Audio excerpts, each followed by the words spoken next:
ನಮಸ್ತೆ friends, good food land ಚಾನಲ್ಗೆ ನಿಮಗೆಲ್ಲರಿಗೂ ಆತ್ಮೀಯ ಸ್ವಾಗತ.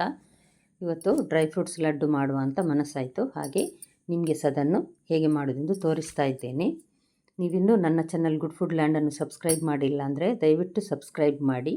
ಹಾಗೂ ನಿಮಗೆ ಈ ರೆಸಿಪಿ ಇಷ್ಟ ಆಯಿತು ಅಂದರೆ ಲೈಕ್ ಬಟನನ್ನು ಪ್ರೆಸ್ ಮಾಡಿ ಮತ್ತು ಫ್ಯಾಮಿಲಿ ಫ್ರೆಂಡ್ಸ್ಗೆ ಶೇರ್ ಮಾಡೋದನ್ನು ಖಂಡಿತ ಮರಿಬೇಡಿ. ನೋಡಿ, ನಾನಿಲ್ಲಿ ಬಾಣಲೆಯನ್ನು ಬಿಸಿಯಾಗಲಿಕ್ಕೆ ಇಟ್ಟಿದ್ದೇನೆ. ಒಂದು 2 ಟೇಬಲ್ ಸ್ಪೂನ್ನಷ್ಟು ಬಿಳಿ ಎಳ್ಳು ತೆಗೆದುಕೊಂಡಿದ್ದೇನೆ.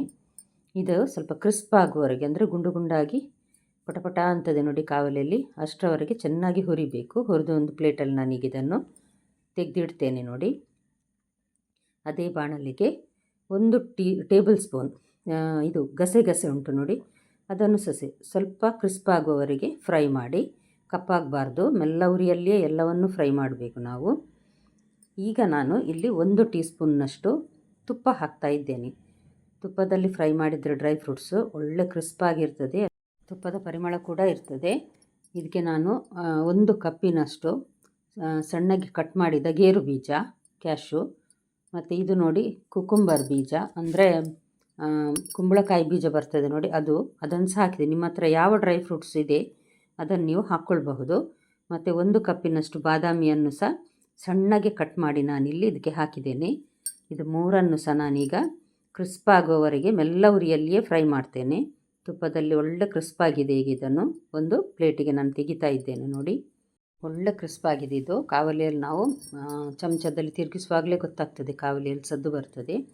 1 ಕಪ್ಪಿನಷ್ಟರಲ್ಲಿ ಒಣ ದ್ರಾಕ್ಷಿ ಮತ್ತು 1 ಕಪ್ ಅಂಜೂರ, ಅದನ್ನು ಸಹ ನಾನು ಸಣ್ಣಗೆ ಕಟ್ ಮಾಡಿದ್ದೇನೆ. ಅಂಜೂರ ಸಾಧಾರಣ ಒಂದು 10 ಬರ್ತದೆ.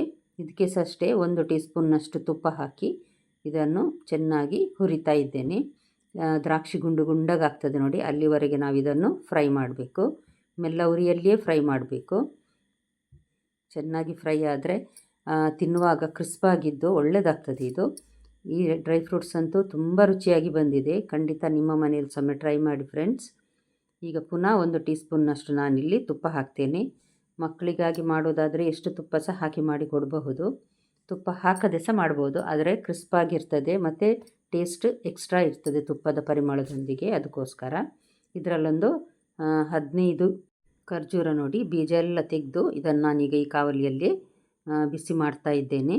ಬಿಸಿ ಮಾಡಿ ಚೆನ್ನಾಗಿ ಅದು ಬಿಸಿ ಆದಾಗ ನೋಡಿ ಈ ರೀತಿ ಒಂದು ಮುದ್ದೆ ಆಗ್ತದೆ, ಮೆಲ್ಟಾಗಿ ಸ್ವಲ್ಪ ನೀರಾಗಿ ಮೆಲ್ಟ್ ಆಗ್ತದೆ ನೋಡಿ. ಒಂದು ಮುದ್ದೆ ರೀತಿ ಆದಾಗ ಗ್ಯಾಸ್ ಆಫ್ ಮಾಡಿಬಿಡಿ. ನಂತರ ನೋಡಿ ಡ್ರೈ ಫ್ರೂಟ್ಸನ್ನೆಲ್ಲ ಹಾಕ್ತಾ ಇದ್ದೇನೆ. ಸ್ವಲ್ಪ ಎಳ್ಳನ್ನು ಸಹ ಇದಕ್ಕೆ 2 ಟೇಬಲ್ ಸ್ಪೂನ್ ತೆಗೆದುಕೊಂಡಿದ್ದೇನೆ. ಅದರಲ್ಲಿ 1 ಟೇಬಲ್ ಸ್ಪೂನ್ ಎಳ್ಳನ್ನು ಸಹ ನಾನು ಇದಕ್ಕೆ ಸ್ವಲ್ಪ ಹಾಕಿದ್ದೇನೆ. ಈಗ ನೋಡಿ ಇದನ್ನೊಂದು ಮಿಕ್ಸ್ ಮಾಡೋದು ಮಾತ್ರ ಒಂದು ಕೆಲಸ. ಎಲ್ಲ ಡ್ರೈ ಫ್ರೂಟ್ಸ್ ಖರ್ಜೂರದ ಜೊತೆ ಚೆನ್ನಾಗಿ ಮಿಕ್ಸ್ ಆಗಬೇಕು ನೋಡಿ. ಈಗ ನಾನು ಇದನ್ನು ಸರಿಯಾಗಿ ಮಿಕ್ಸ್ ಮಾಡಿ ಇಟ್ಟಿದ್ದೇನೆ. ಸ್ವಲ್ಪ ತಣ್ಣಗಾಗಬೇಕು. ಈಗ ಬಿಸಿ ಇದೆ. ಒಂದು ಸ್ವಲ್ಪ ಕೈಯಲ್ಲಿ ಮುಟ್ಲಿಕ್ಕಾಗುವಾಗ ನಾನೀಗ ಲಡ್ಡು ಮಾಡ್ತೇನೆ. ಕೈಗೆ ಸ್ವಲ್ಪ ತುಪ್ಪ ಹಚ್ತೇನೆ ನಾನು.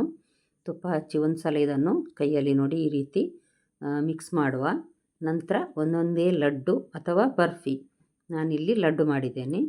ಇದು ನೋಡಿ ಗಸಗಸೆ ಮತ್ತು ಎಳ್ಳು ಎರಡನ್ನು ಸಹ ಮಿಕ್ಸ್ ಮಾಡ್ತೇನೆ ನಾನು ಈ ರೀತಿ. ಲಡ್ಡು ಮಾಡಿದ ನಂತರ ಇದರಲ್ಲಿ ಲಡ್ಡನ್ನು ಹೊರಳಿಸಿದರೆ ಹೊರಗೆ ಚೆಂದ ಕಾಣ್ತದೆ, ಅದಕ್ಕೋಸ್ಕರ. ಮತ್ತು ರುಚಿ ಕೂಡ ಒಳ್ಳೆಯದಿರ್ತದೆ, ಕ್ರಿಸ್ಪಾಗಿರ್ತದೆ ನೋಡಿ. ನಿಮಗೆ ಯಾವ ಗಾತ್ರದ ಲಡ್ಡು ಬೇಕು ಆ ರೀತಿ ಮಾಡ್ಕೊಳ್ಬಹುದು. ನಾನಿಲ್ಲಿ ಸ್ವಲ್ಪ ಮಧ್ಯಮ ಗಾತ್ರದ, ಅಂದರೆ ಮೀಡಿಯಮ್ ಸೈಜ್ನ ಲಡ್ಡು ಮಾಡ್ತಾ ಇದ್ದೇನೆ. ಎಲ್ಲ ಲಡ್ಡನ್ನು ಇದೇ ರೀತಿ ನಾನು ಸ್ವಲ್ಪ ಕೈಗೆ ತುಪ್ಪ ಹಚ್ಚುವುದರಿಂದ ಲಡ್ಡು ಕಟ್ಟಲಿಕ್ಕೆ ಸಹ ಸುಲಭ ಆಗ್ತದೆ. ಇಲ್ಲಾಂದರೆ ಸ್ವಲ್ಪ ಖರ್ಜೂರದ ಅಂಟಂಟು ಕೈಗೆ ತಾಗ್ತದೆ ನೋಡಿ. ಅದಕ್ಕೋಸ್ಕರ ಈ ರೀತಿ ಲಡ್ಡು ಕಟ್ಟಿ ಎಳ್ಳು ಮತ್ತು ಗಸಗಸೆಯಲ್ಲಿ ಹೊರಳಿಸಿದರೆ ನಮ್ಮದು ಡ್ರೈ ಫ್ರೂಟ್ಸ್ ಲಡ್ಡು ರೆಡಿ ಆಯಿತು. ತುಂಬ ರುಚಿಯಾಗಿ ಬರ್ತದೆ ಫ್ರೆಂಡ್ಸ್. ಖಂಡಿತ ನಿಮ್ಮ ಮನೆಯಲ್ಲೊಮ್ಮೆ ಟ್ರೈ ಮಾಡಿ ನೋಡಿ. ಇವತ್ತಿನ ರೆಸಿಪಿ ನಿಮ್ಗೆ ಇಷ್ಟ ಆಗಿದ್ದರೆ ಖಂಡಿತ ಲೈಕ್ ಬಟನನ್ನು ಪ್ರೆಸ್ ಮಾಡಿ. ನಾಳೆ ಇನ್ನೊಂದು ಹೊಸ ರೆಸಿಪಿಯೊಂದಿಗೆ ನಿಮ್ಮನ್ನು ಮತ್ತೆ ಭೇಟಿ ಆಗ್ತೇನೆ. ನೋಡಿದ ಎಲ್ಲ ವೀಕ್ಷಕರಿಗೆ ಧನ್ಯವಾದ.